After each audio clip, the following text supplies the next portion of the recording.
আমরা বুঝতেই পারি নাই, হঠাৎ করে ৬-৭ প্লাটুন পুলিশের গাড়ি এবং র্যাবের গাড়ি, বিজেপির গাড়ি, কিন্তু বিজেপির গাড়িতে পুলিশের গাড়িতে বেশিরভাগই ছিল যুবলীগ, ছাত্রলীগ এবং অঙ্গ সংগঠনের বিভিন্ন হাতুর বাহিনী এবং হলো বিভিন্ন বাহিনী, লাঠিয়াল বাহিনী। ওনারা অতর্কিত এসে গুলি করে।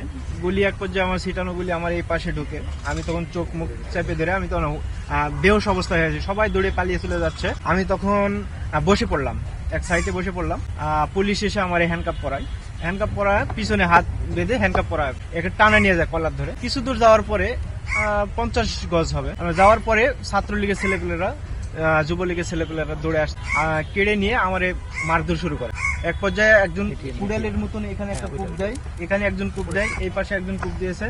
আমার হাত পিছনে হাত আছে, হাতে পিঠে বাড়ি দেয়, হাতগুলো ফেটে যায়।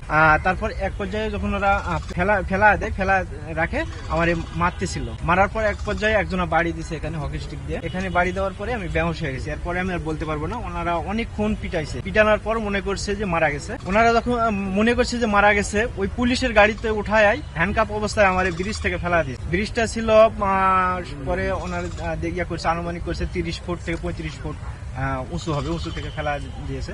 ফেলানোর পরে তখন আমি বেহুশ।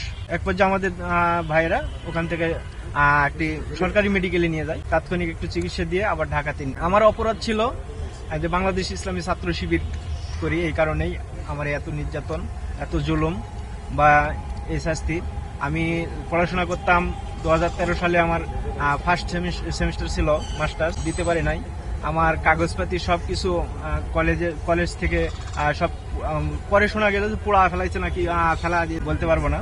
পরে শুনছি 2 বছর পরে আমি পরীক্ষা দিতে চাইছিলাম, আমার পরীক্ষা দিতে দেয় নাই, পরে আর পরীক্ষা দেওয়া হয় না। এখন প্রত্যাশা, আমার যারা নির্যাতন করেছে, জুলুম করেছে এবং এতদিন আমাদের যে এই অবস্থায় রাখছে, তাদের আমি বিচার চাই এবং আইনের আওতায় এনে তাদেরকে শায়েস্তা করা হয়। আমি তখন 2013 সালে ক্লাস 7 পড়তাম। আমরা সেদিন সকালে সবাই আমরা স্কুলে গেছিলাম। স্কুলে যাওয়ার পরে আমরা প্রায় 2টা ক্লাস করছি। ক্লাস করার পরে হঠাৎ ছাত্রলীগ পুলিশ যাই আমাদেরকে ক্লাস বন্ধ করে দেওয়ার পর আমরা বাড়ি চলে আসছি। আসার পরে আমরা আবার মিছিলে গেছি।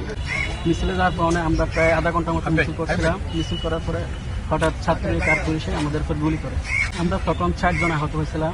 3টা ভাই, একটা ভাইয়ের পা কেটে ফেলছে আর একটা ভাইয়ের এখান থেকে ফ্যাসা বের হয়ে গেছিল। ওনার এখন আলহামদুলিল্লাহ সুস্থ আছে সবাই।